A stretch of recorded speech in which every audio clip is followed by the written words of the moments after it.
All right, folks, glad you can join me. All right, what we're looking at here are Sydney red gums, red gum trees. Angophora costata, Angophora costata. Sydney red gums. Pretty much because, yes, they have that reddish hue to the wood, to the bark. All right. So for this tutorial, look at these guys. These are sort of the forest habit. All right. So forest habit, a bit slender, and a lot of focus on upright growth to emerge, to reach that clearing and get that sun and stuff. But these trees in other environments and other growing conditions can be broad, but one of their main characteristics are they're very twisty, and they have heaps of personality in that twist. An incredible amount of personality. They come to life and dancing and outstretched and stuff. So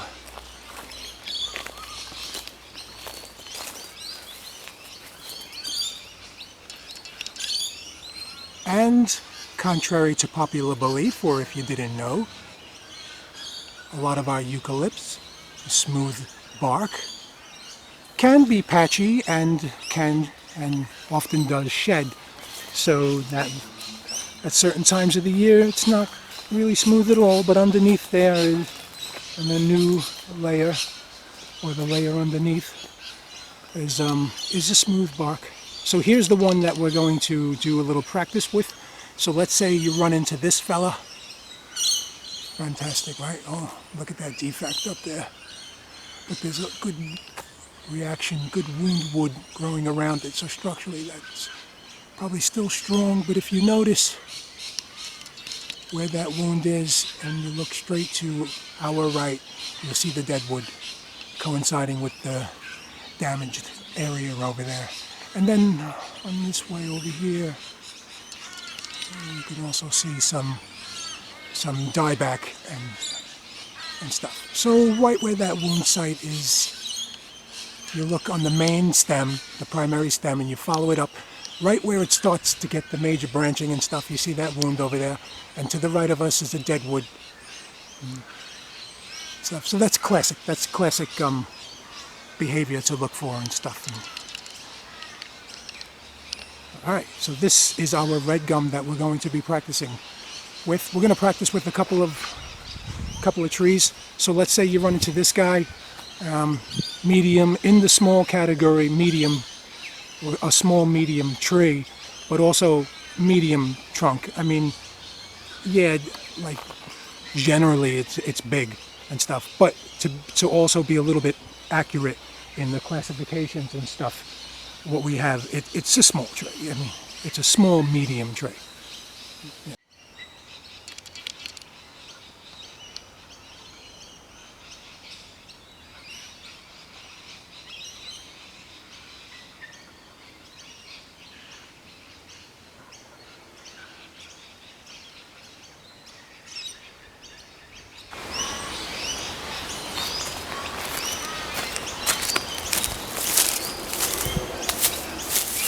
All right, so this is our red gum.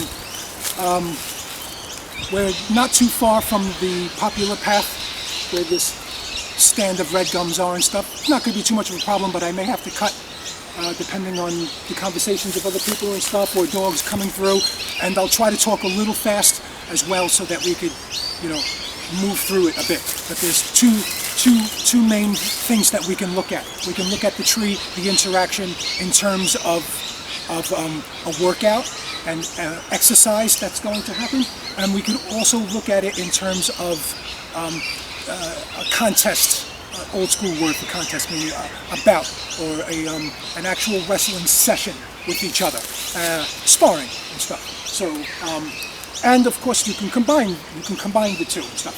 So starting out in terms of sparring, starting out in terms of what I often do when we're grappling with trees. Okay, we're looking at what the tree is going to bring to the table. What's in the best interest of the tree? What is the benefits and the assets and the advantages for the tree? What would be the tree's game plan and a successful game plan? Okay, and then we would also look at what would be your game plan and to be successful with that as well. So what I'll do, maybe to keep things simple, is I'll run you through what some of my first impressions and stuff and what I might be thinking.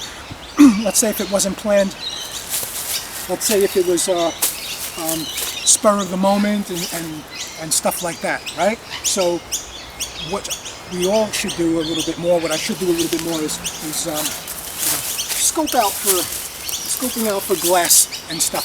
But I'm also looking for insects. I don't want a den of spiders or whatever. I might move on and stuff like that. Also looking for termites and stuff like that, because if you bang the termite mound, you crack it open and millions of termites will be everywhere. Surface roots, surface conditions and stuff like that. Okay, I got a surface root over here, so I have to be careful. That's going to add to the complication. I have a concrete piece over here, so if I'm rolling around, or I need to be mindful when I come back. I don't want to hit my head on, right? Okay, so if you ran into this tree, you would be doing great. It's giving you an upright, it's giving you a primary, and it's also giving you a very good secondary, a very good first order limb, nice and low. It's giving you 45 type degree, so it's perfect, giving you two perfect options. So you can see, okay, what this tree would love is to force you in on the outsides over here as well, and then for this large first order limb to also behave like a primary when it needs to. So a perfect example of this is it's limiting our quick or smooth transition ability to circle the tree, right? And in order to do so, we're going to have to get low. So, and that's very predictable for the tree, and it's buying the tree time. It's buying the tree time to make decisions and to respond and to start sending energy over in this way and stuff. And the same thing is if it brings us out to the back, okay? Now it's used, and don't think that it wouldn't. It's utilizing its neighbors and its friends, and they definitely will join in. I would have to watch my eyes, and all of that they're all little percentages of diverting your energy and diverting your attention.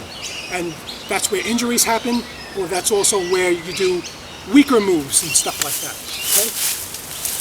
So, tree, in certain ways, just like we could say about us in certain ways, it's not overly complicated in the sense of the interaction. Okay? What you touch and what you hit is going to naturally, no matter what. Even if we're looking at each other, if you grab over here, even though I'm staring at your face, the energy, my body, responses, stimulus or whatever, are still going to highlight that area to some degree, to some percentage. I could ignore it, but what I can't change are all the involuntary stuff that happens. It's the same thing with the tree. So we can try to add that to the interaction by engaging it, and then I lock it up, right? Locking up, and then that allows me to quickly shoot over here. Now it's not a situation where we have 100% back and forth. Certainly not. But what it does is we're playing with the energy. We're playing with the moment, back and forth. Okay. So. This is great because this brings us back to, I know I can have some ground game here. I know I can be successful on that as well. And also, like in terms of, of working out and stuff like that, it's going to give us a lot of outcomes and things. And it's got a high fork, primary collar. It's got a high crotch. So that adds a little bit to the complication of things. But